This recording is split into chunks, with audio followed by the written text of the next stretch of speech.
सुस्वागतम छात्राः। अद्य वयम् उपसर्ग संबंधे पठिष्यामः। उपसर्ग होता क्या है, पहले तो हम ये समझ लें। उपसर्ग जो अव्यय धातु या धातु से बने हुए विशेषण, संज्ञा आदि के पूर्व जोड़े जाते हैं, उनको उपसर्ग कहते हैं।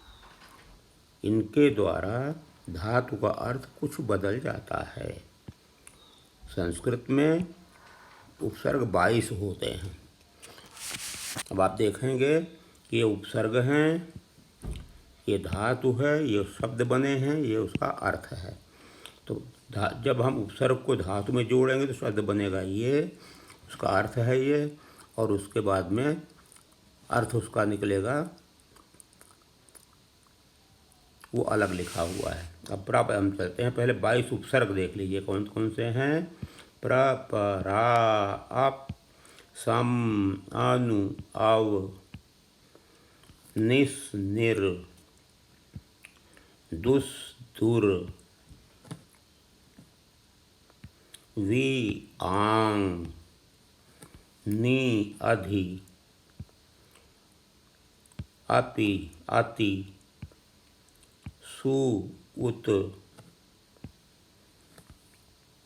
अभि, प्रति, परि और उप। ये 22 प्रत्यय हैं आपके। इन प्रत्ययों में उपसर्ग हैं ये। अब इनका देखिए, प्रा से हमने स्तुत शब्द को बनाया है, तो शब्द बन गया है। स्तुत माने होता प्रशंसा करना, इसका हो जाएगा प्रस्तुति। तो प्रस्तुति का मतलब होता किसी चीज़ की प्रस्तुति करना, पेश करना। अर्थ बदल गया। ऐसे परा में देखिए, जित धातु में का मत होता है जीतना, इसका शब्द हो गया पराजिता। परा लगा इसमें उपसर्ग, पराजिता। पराजिता माने हारना या हराना। अप शब्द में देखिए, अप माने होता है बोलना। अपशब्द शब्द से बना अपशब्द। अपशब्द माने होता गाली देना, दुर्व्यवहार करना। सम में तुष्टि जोड़ा, तुष्टि माने प्रसन्न करना, उसके बाद शब्द बन गया प्रस्तुत संतुष्टि। संतुष्टि माने संतुष्ट करना। गम धातु में हम जोड़ेंगे, गम माने जाना। अनुगमन, अनुगमन माने पीछा करना या पीछे चलना। ज्ञा धातु में हम अव जोड़ेंगे, अव माने जान, ज्ञा माने जानना। अवगतम शब्द बना, अवगतम माने भी जानना। ऐसे ही निःशब्द में बोलना, निःशब्द माने बोलना, निःशब्द माने चुप रहना, अनुत्तरित होना, कुछ भी कर सकते हैं आप। विकार शब्द में निर्प्रत्यय जो उपसर्ग जोड़ा, विकार माने दोष, निर्विकार, निर्दोष, कुछ भी बना सकते हैं आप। इसका मतलब होता है निर्दोष। साहस में हम दुष्प्रत्यय जोड़ेंगे, साहस माने हिम्मत, दुस्साहस माने विपरीत हिम्मत करना, विपरीत साहस करना। चर धातु में दुर्प्रत्यय, चर माने चलना, तो दुर्विचार, बुरे विचार। फिर आया वी, चर बोला, चर माने चलना, ऊपर लिखा है। विचार, विचार माने सोच। ऐसे ही वी के बाद आंग, आंग में आ रह जाएगा, अंगा का लोप हो जाता है। आंग, आ माने तक, क्रम। आकंप शब्द बना इससे, आकंप माने कुछ कांपना, कंपन से बना है। स्वार्थ में नहीं जोड़िए तो अपना हित स्वार्थ होता है। शब्द बना निस्वार्थ। निस्वार्थ मतलब दूसरों के लिए, स्वार्थ के लिए नहीं। अधिधात में स्था जोड़ा, स्था माने रहना। अधितिष्ठत शब्द बना, अधितिष्ठत माने बैठना। अपि में स्था धातु जोड़ा, स्था माने निकट, तो अपिधानम शब्द बना। अपिधानम माने होता ढक्कन। अच के साथ रिक्त धातु जोड़ा, रिक्त माने खाली। अतिरिक्त शब्द बना, अतिरिक्त माने अलग से। सु में आगम जोड़ा, आना। स्वागतम शब्द बना, स्वागतम माने अपने आने पर स्वागत करना। गम धातु जोड़ा उद में, उद्गम माने जाना, उद्गम शब्द बना, उद्गम माने उदय होना। अभि में प्रायः जोड़ा, प्रायः माने प्रयास, अभिप्रायः अभिप्राय शब्द बना, अभिप्राय माने होता है तात्पर्य। प्रति में एक जोड़ा, तो एक का मतलब एक शब्द बना प्रत्येक, प्रत्येक माने सभी कुछ, सभी कोई। परि में त्यज जोड़ा, त्यज माने छोड़ना, परित्यागः शब्द बना, परित्यागः माने छोड़ देना। उप में लभ जोड़ा, हो लभ माने प्राप्त करना, तो लभति हो सकता है, उपलब्धि हो सकता है, कुछ भी हो सकता है, प्राप्त करता है, उपलब्धि। अब अगले प्रश्न में आते हैं प्रत्यय परिचय। अभी तक हम प्रकृति पढ़ रहे थे कि जिन धातुओं के पूर्व में जो शब्द प्रयोग किए जाते हैं वो प्रकृति हो, वो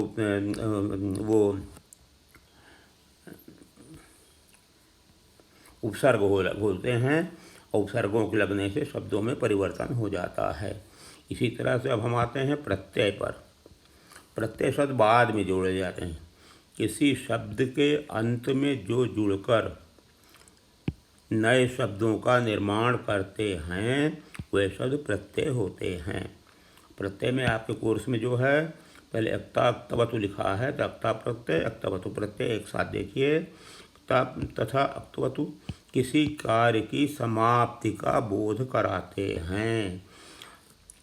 ये दोनों प्रत्यय प्रायः सभी धातुओं के अनंतर बाद में भूतकाल के थर्ड फॉर्म यानी पास्ट पार्टिसिपल के समान प्रयुक्त होते हैं। इनके तीनों रूपों में तीनों लिंगों में और सातों विभक्तियों में विशेष के अनुसार प्रयोग होते हैं। प्रत्ययांत शब्द पुल्लिंग और नपुंसकलिंग में अकारांत और स्त्रीलिंग शब्द में आकारांत की तरह चलते हैं। अक्तवतु प्रत्यय में अंत होने वाले शब्द पुल्लिंग और नपुंसकलिंग में तकारांत जिसमें ता से अंत होता है, जैसे श्रीमत के समान जो शब्द होते हैं, और स्त्रीलिंग में ईकारांत होते हैं, वह नदी के समान चलते हैं होते हैं।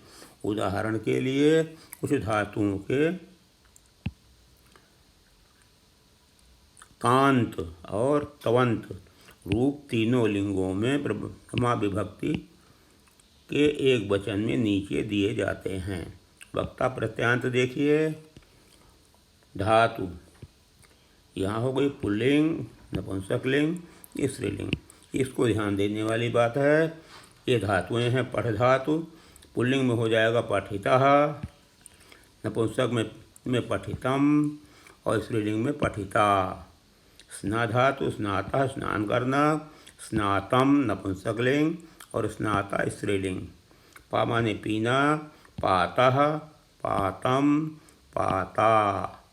भू माने होना, भूतः भूतम भूता। क्रिय धातु करना, कृतः कृतम कृता। त्यज माने छोड़ना, तो त्यक्तः त्यक्तम त्यक्ता। इसी तरह से तृप्त माने तृप्त होना,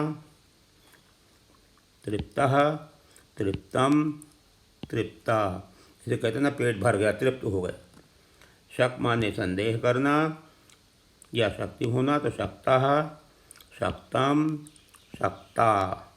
सिच धातु सींच माने सींचना या गीला होना। सिक्ता माने भीगा हुआ, सिक्तम और सिक्ता। ये हो गया अक्ता प्रत्यय। अब अक्तवतु प्रत्ययांत देखें। पुल्लिंग, नपुंसकलिंग, स्त्रीलिंग। धातुएं वही हैं जो पहले आपने पढ़ा है अक्ता प्रत्यय में। पुल्लिंग में हो जाएगा पठका, पठितवान, पठितवत नपुंसकलिंग में, और स्त्रीलिंग में पठितवती। स्ना का स्नातवान, स्नातवत, स्नातवती। पत धातु का पातवान, पातवत, पातुवती। भूतवान भू धातु का, भूतवत भूतवती। कृ धातु कृतवान, कृतवत कृतवती। त्यक्तवान त्यज धातु, त्यक्तवान त्यक्तवत त्यक्तवती। आज चाहें तो ऊपर जो धातुएं यहाँ पे लिखी हूँ वही सारी धातुएं यहाँ पर हैं, उनके सामने लिख सकते हैं। तृप्त धातु तृप्तवान, तृप्तवत तृप्तवती। शक्ति का शक्तवान, शक्तिवत शक्तिवती। सिक्तवान सिक्त का सिक्तवान, सिक्तवत सिक्तवती। ये हो गए आपके ताक्तवतु प्रत्यय। अब हम आते हैं, ताक्तवत हो चुका, अब अक्त्वा प्रत्यय और ल्यप प्रत्यय देखते हैं। त्वा प्रत्यय में त्वा लग जाता है, ल्यप प्रत्यय में उपसर्ग के साथ होने के बाद में या लग जाता है। ल्यप का या, ला का लोप हो गया, पा का लोप हो गया। अब यह प्रयोग करते हैं पूर्वकालिक क्रिया का बोध कराने के लिए। संस्कृत में धातु के आगे त्वा प्रत्यय जोड़ा जाता है, परंतु यदि धातु के पूर्व में कोई उपसर्ग हो अथवा उपसर्ग स्थानीय कोई पद हो तो त्वा के स्थान पर ल्यप प्रत्यय या आदेश हो जाता है। परंतु मंच नय धातु जिसे कहते हैं, नय धातु, नय माने ना के पूर्व कोई होने पर कोई परिवर्तन नहीं होता। उदाहरणार्थ गम धातु है, त्वा प्रत्यय है तो बन गया गत्वा।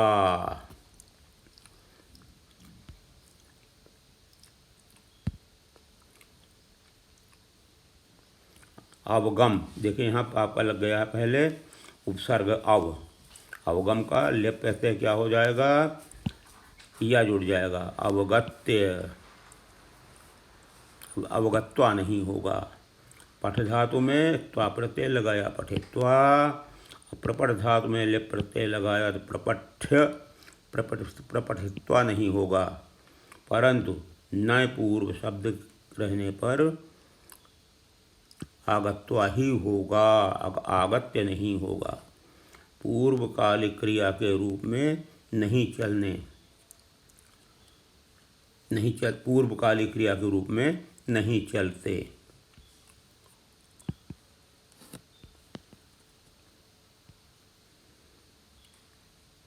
यह अव्यय शब्द हैं।